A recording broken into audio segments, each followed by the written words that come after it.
The silence in the house was the heaviest thing I'd ever felt. It wasn't a peaceful quiet, not the kind you look forward to after a long day.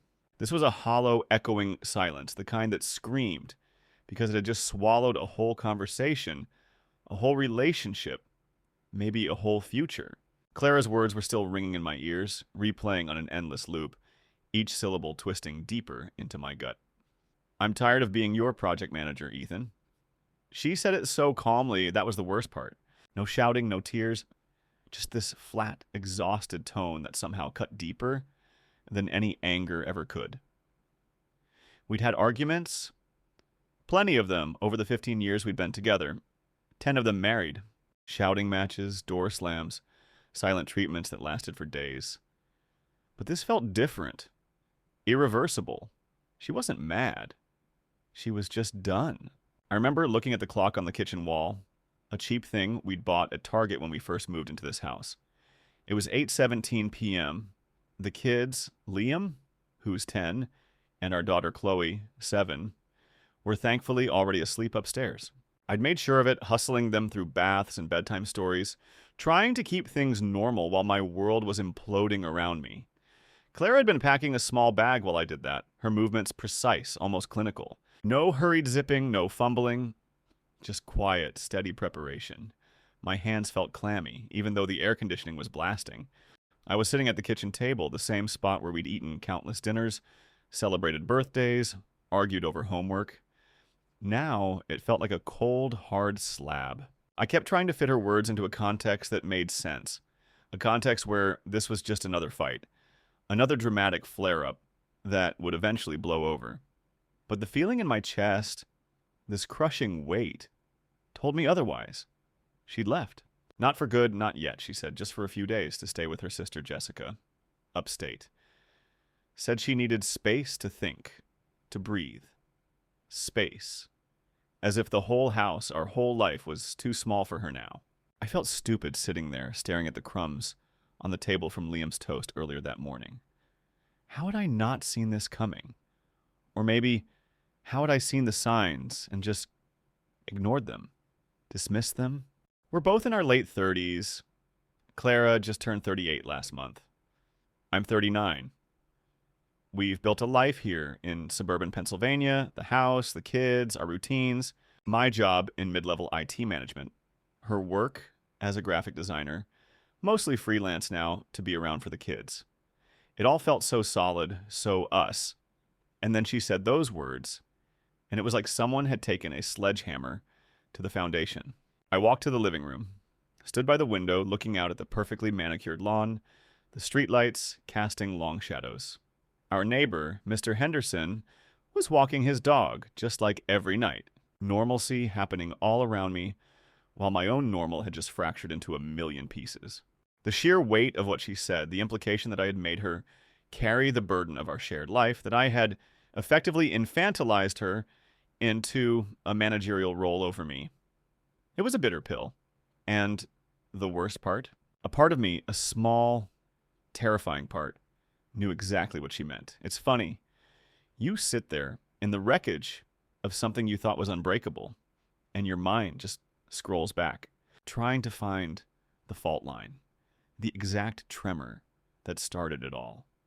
For us, for Clara and me, it feels like it began so innocently, almost sweetly. We met back in college, fall of 2004, Penn State main campus, in an intro to psychology class. I was a history major, she was pre-med at the time, though she'd switched to graphic design later. I was always the guy who showed up to the study group with half-read chapters and a vague understanding of the syllabus. Clara, on the other hand, had her notes color-coded, diagrams perfectly drawn, and a study plan for the whole semester. She was this whirlwind of quiet efficiency, even then. I was immediately drawn to it, honestly. I was a bit of a procrastinator, a fly-by-the-seat-of-my-pants kind of guy, and her organization felt like an anchor. Our first real date wasn't anything fancy, just coffee at the corner room in State College, then a long walk around campus, talking for hours. I made her laugh, she made me think. It felt like a perfect balance. She'd tease me about my messy backpack, and I'd joke that she needed to loosen up a little. It was all in good fun then. After we graduated in 2008, we moved into a tiny apartment in Philadelphia. The real world hit us both. Bills, groceries, setting up a life. And that's where the dynamic, I guess, solidified. Clara immediately set up a shared Google Calendar for everything. Rent due dates, utility bills, even our laundry schedule. I thought it was brilliant. Less for me to keep track of, fewer things to forget. She'd say, "Oh, Ethan, did you remember to take out the trash?" Or, "Honey, the car needs an oil change next week. I already booked it." And I'd just nod, grateful she had it all under control. It felt like teamwork, like we were a well-oiled machine. My part, I figured, was to handle the unexpected, the crises, the big picture stuff, which looking back, rarely materialized. We got engaged on a weekend trip to Cape May in 2011, married the next summer at a small ceremony near her parents' place in Lancaster County. Everything was meticulously planned, of course, by Clara. I picked the rings, she handled literally everything else. The venue, the caterer, the guest list, even what kind of flowers I'd be walking past. I offered to help, of course I did, but she'd usually say, "Don't worry, I've got it," or, "It's easier if I just do it, you're busy with work." And I believed her, I really did. It wasn't an intentional offload, not at first.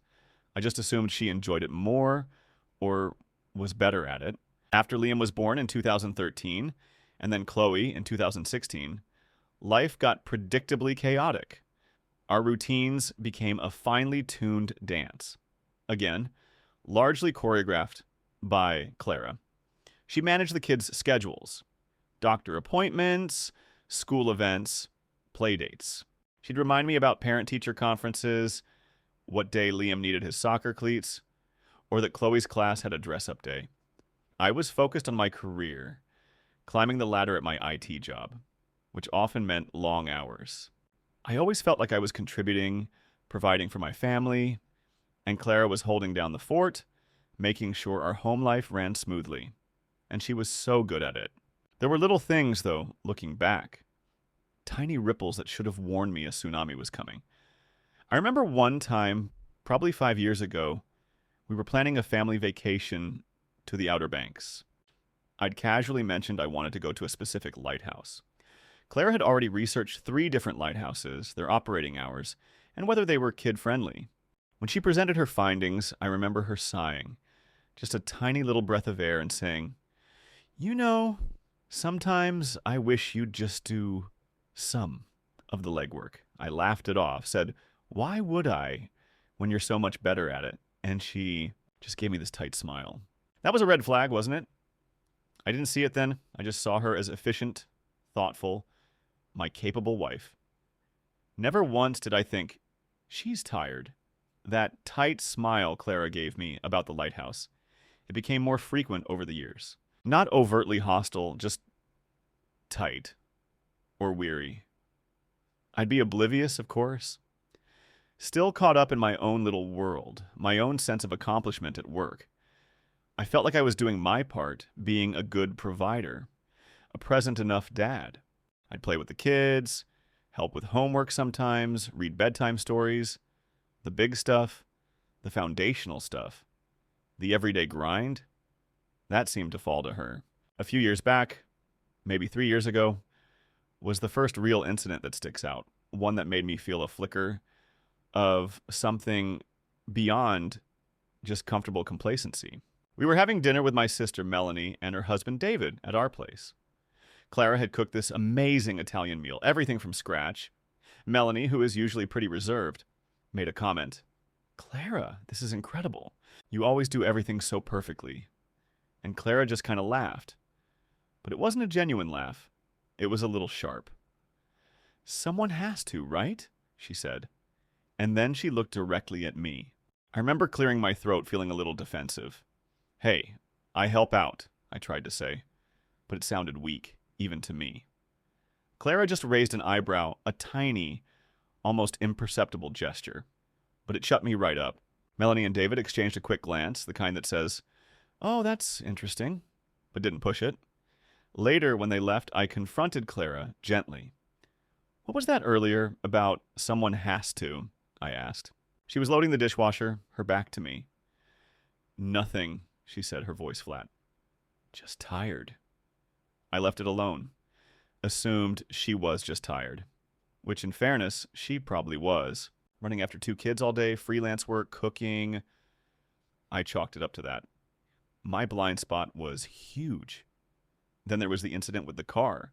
My car. A Honda CR-V. I'd been hearing a weird clunking sound for weeks, but I just kept putting off making an appointment. It wasn't a priority, you know? Work was busy, kids had stuff. One morning I was getting ready to leave for the office and Clara came up to me, a look of pure exasperation on her face. "Ethan, the car isn't starting. It just makes this awful grinding noise." I frowned. "What?" "It was fine yesterday." She held up a slip of paper. "This is the 3rd time I've left a note on your desk about the check engine light. And about the clunking sound. I even called the dealership and got a quote. You just had to approve it." I felt a flush of heat rise up my neck. "Well, I didn't see the notes. I've been swamped. And I don't just approve things without looking at them, Clara. It's a lot of money." She stared at me, her eyes narrowing. "Swamped? You were playing video games last night for 2 hours. And it's a standard service, Ethan. It's not a new engine. Now I have to call a tow truck, get a rental car for me to take the kids to school, and reschedule all my calls. Because you couldn't make one phone call or glance at a note." This is exactly what I mean. She walked off, slamming the bedroom door a little harder than necessary. I stood there, feeling like a kid who'd been caught with his hand in the cookie jar. It wasn't the car itself, it was the pattern. She was right. I'd ignored it. But still, I rationalized it away. She's just stressed. The car is an expense. I was busy. I told myself I'd do better next time. I meant it too. For a little while, the tension started to simmer, a low boil, under the surface of our otherwise normal lives. We'd still go out on dates, still hold hands sometimes on the couch. But there was this unspoken current. I tried. I really did. I'd take the trash out without being asked or wash the dishes. And she'd look surprised, almost wary, like, "What's the catch?" That stung. I'd try to plan something, like a weekend trip, but then I'd get overwhelmed by the logistics, the kids' schedules, the cost. And before I knew it, Clara would have done it. Booked the Airbnb, found the kid-friendly activities, mapped out the route. And I'd feel this sense of relief, followed by a pang of guilt. It was a vicious cycle. My best friend Ben noticed it too. We were at a brewery one evening, just shooting the breeze. "How's Clara doing?" he asked, taking a sip of his IPA.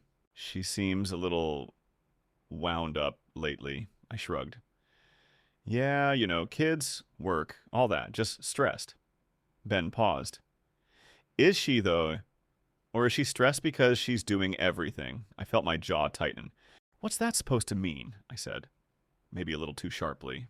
Ben held up his hands. "Hey, just an observation. You guys always had this thing, you know, she's the planner, you're the charming one. But maybe it's gotten a bit unbalanced. Remember when she used to paint just for fun? Or go to those yoga classes? She never seems to have time for that anymore." That conversation stuck with me. Ben was right. Clara used to have hobbies, a life outside of us. When did that stop? When did she become just the manager of our household? I started watching her more closely. The way she'd make a to-do list for me on the fridge. Just little things. Call handyman about leaky faucet. Check Liam's backpack for permission slip. Order new air filters. Things I was perfectly capable of doing, but somehow never quite. Got around to the way she'd sigh, deep and quiet, when I'd say, "What's for dinner?" Or, "What are we doing this weekend?" It wasn't just physical exhaustion anymore. It was mental, emotional. She was carrying the cognitive load for both of us, and it was crushing her. The final straw before she said those words, I think, was about our summer plans. I'd promised the kids we'd go camping. Liam had been talking about it for months. My job had been hectic, a big project at work, so I just didn't plan it. I kept saying, like, yeah, I'll look into it this weekend. Weekend after weekend, it slipped. Until one Saturday morning, Liam came to me, his eyes wide and hopeful. Dad, is our camping trip soon? Mom said you were going to figure it out. Clara was standing in the kitchen doorway watching us. I looked at Liam's face, then at Clara's, which was completely devoid of expression. I stammered. Oh, buddy, Dad's been super busy with work. Maybe we could do it in the fall. Liam's face fell. Clara just turned and walked away without a word. That silence, that particular kind of quiet, it was worse than any argument. It was resignation. It was her giving up on me, on us, even trying to get me to engage. I knew in that moment that I had messed up, big time. That my inaction, my passive reliance on her, had become a pattern she couldn't bear anymore. The seeds of her project manager comment were sown long, long ago. I just never bothered to water them, or more accurately, to weed them out. The camping trip debacle happened a month before she left. That entire month was like walking on eggshells, except the eggs were already cracked and oozing. The air between us was thick, heavy with everything unsaid. We barely spoke beyond logistics about the kids. Dinners were quiet. Bedtime stories felt forced. I tried to initiate conversation a few times, asking about her day, but her answers were clipped, monosyllabic. It felt like she was already 1,000 miles away, mentally preparing for something. I just didn't know what. The actual moment of truth didn't happen with a bang, but with a slow, agonizing slide. It was a Tuesday evening just last week, around 7:30 p.m. The kids were upstairs doing their homework or probably messing around. I wasn't really paying attention. I was in the living room trying to de-stress after work by scrolling through my phone, half watching some inane show on TV. Clara walked into the room holding a small canvas bag, the kind she uses for art supplies or an overnight trip. My stomach lurched. My throat immediately felt dry, like I'd swallowed sand. She stood there, not looking directly at me, but at a spot just over my left shoulder. Her face was pale, almost translucent in the dim light. I could hear the faint sound of the dryer tumbling in the laundry room, a steady thumping beat against the sudden, deafening silence between us. Ethan, she started, her voice barely a whisper, but it sounded so loud in the quiet room. I can't do this anymore. My heart hammered against my ribs, a frantic bird trying to escape. My mind, which usually races with a million thoughts, went completely blank. I just stared at her, probably looking like a dumbfounded carp. Can't do what, Clara? I managed to croak out. My voice sounded alien, thin. I could feel my hands trembling, though I had no idea why. It was just words, right? Just another argument. She finally looked at me, and her eyes, usually so warm and full of life, were just empty, tired. This U.S. This dynamic. It's draining me, Ethan. I feel like I'm parenting 3 children, not 2. I feel like I'm running a household, managing finances, organizing every single aspect of our lives, and you're just a passenger, a very comfortable, very oblivious passenger. The words hit me like a physical blow. Projectile dysfunction. Not that, but it was like my brain just short-circuited. Passenger, oblivious. My vision blurred for a second and I had to blink hard. What are you talking about? I work. I provide. I'm here for the kids. I help out. The defense mechanisms kicked in automatically, even though a part of me, the honest part, knew she was speaking the truth. I could feel sweat prickling on my forehead. My palms were slick. She just shook her head slowly, a single tear tracing a path down her cheek.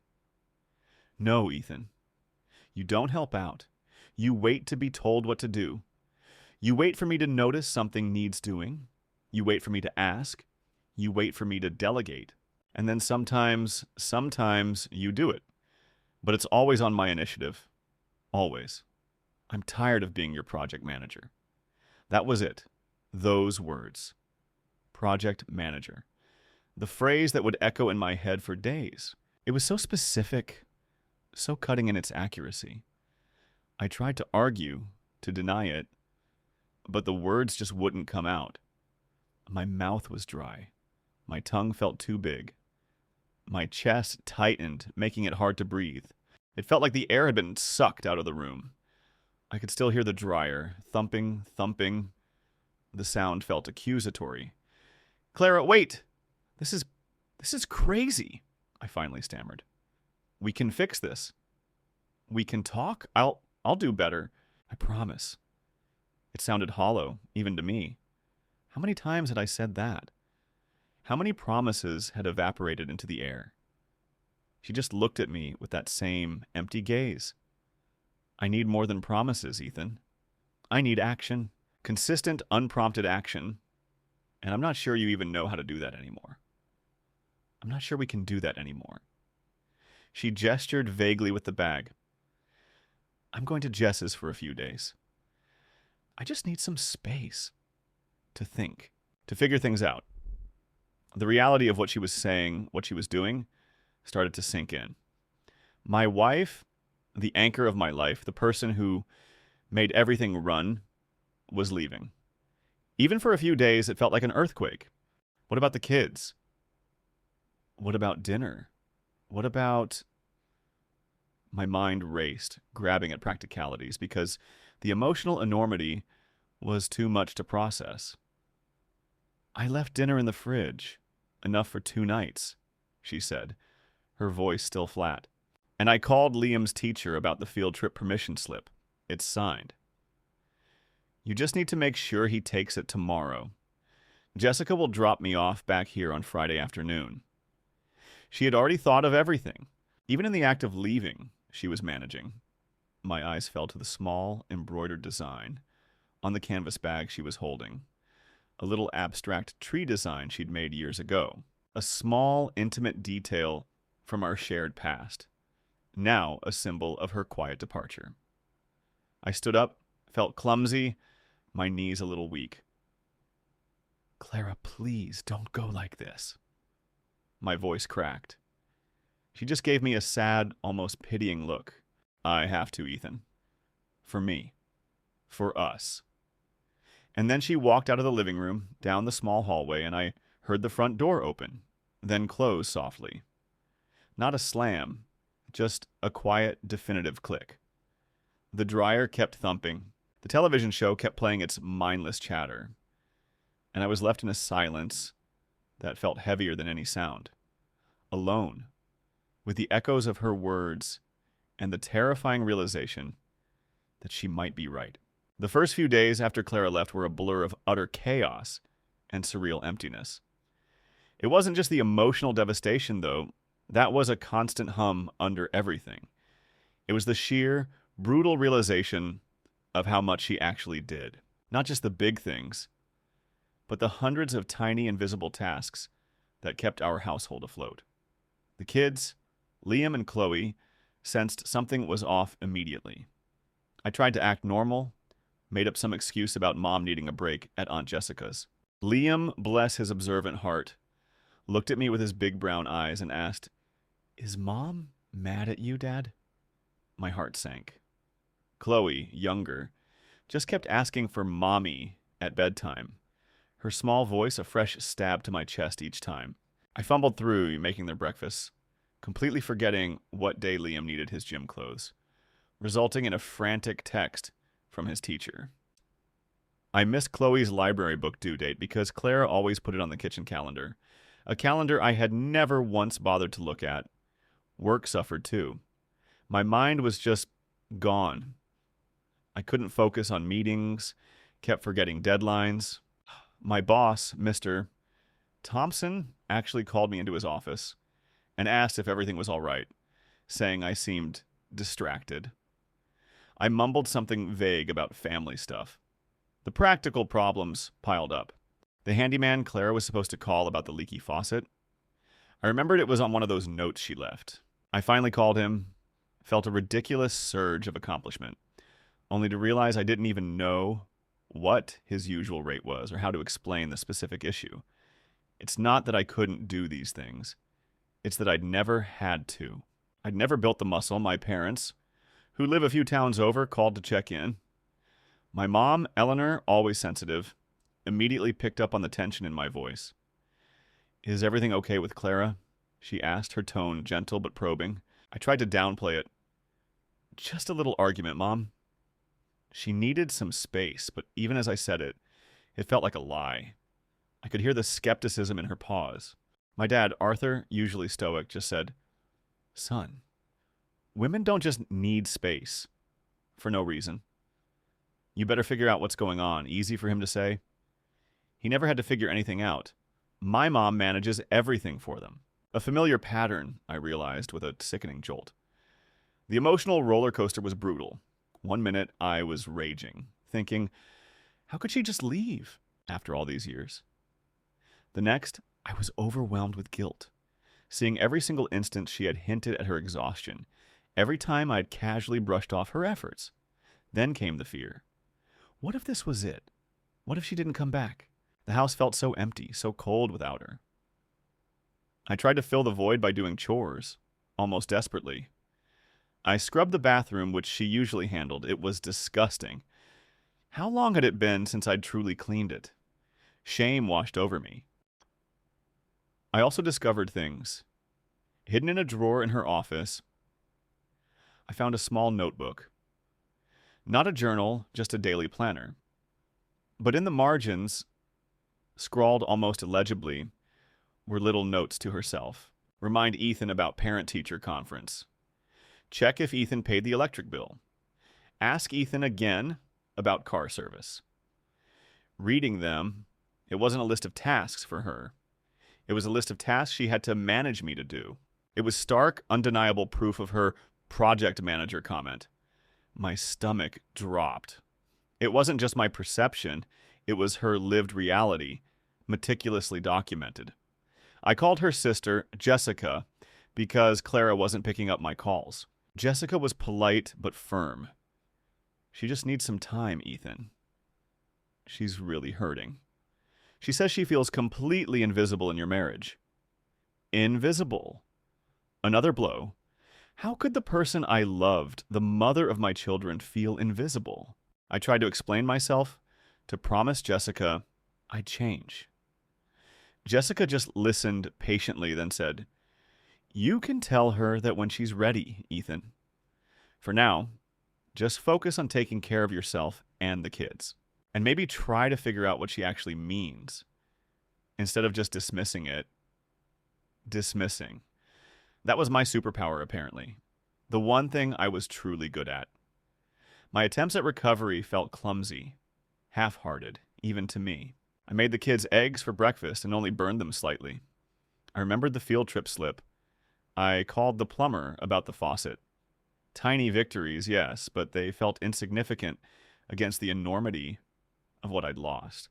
Each small step I took, each basic adult task I finally performed, only served to highlight how much Clara had been doing for so long. The chaos was internal as much as external, a swirling vortex of regret and dawning, painful understanding. It's Friday now. Just a few hours until Clara is supposed to be dropped off by Jessica. The house is as clean as I could get it. The dishes are done. Even the laundry is folded. Though I had to watch a YouTube video to figure out how to fold a fitted sheet properly. The kids are at school and the silence is back, but it's different this time. Less empty, more anticipatory, like the calm before a storm, or maybe the quiet just before the next chapter begins. I don't know which. Where am I now? I'm still a mess, honestly. I've spent the past few days doing basic adulting, and it's been humbling. Not just doing the tasks, but thinking about the tasks, anticipating what needs to be done. It's exhausting. I finally understand the cognitive load Clara was talking about. It's not just the physical work, it's the mental space it occupies. My brain feels full, and I've barely scratched the surface of what she managed. What have I learned? That love isn't just about grand gestures or providing financially. It's in the quiet, consistent effort, the shared burden of daily life. It's seeing your partner, truly seeing them, and alleviating their load, not passively expecting them to carry it. I learned I was selfish, wrapped up in my own perceived successes, and oblivious to her quiet suffering. I made her invisible by taking her efforts for granted. It's a hard truth to swallow, but it's the truth. This whole thing has shifted my perspective on everything. My relationship with my kids, my work, even my friendships. I'm starting to realize how many blind spots I have, how much I lean on others to fill in my gaps, without ever truly acknowledging their effort. I don't know if Clara and I can fix this. I really don't. I hope we can. I'm going to try. I need to prove to her and to myself that I can be a partner, not a project. That I can anticipate, initiate, and contribute without being managed. The impact on my future? It's huge. I know I can't go back to the old way. Even if she comes home and we reconcile, I have to fundamentally change how I operate. I want to be a better dad, a more present and responsible adult, a true partner. It's not about doing things for her. It's about doing them with her, about showing up. I'm really grateful for this community, for letting me just put all this out there. It helps to write it down, to organize the chaos in my head. I don't have all the answers. I have no idea how today is going to go. What if she says she wants a divorce? What if she's just too tired, too done? Can I really convince her that I've seen the light, that I can change after all these years? Those are the questions that are tearing me apart right now. I just hope it's not too late.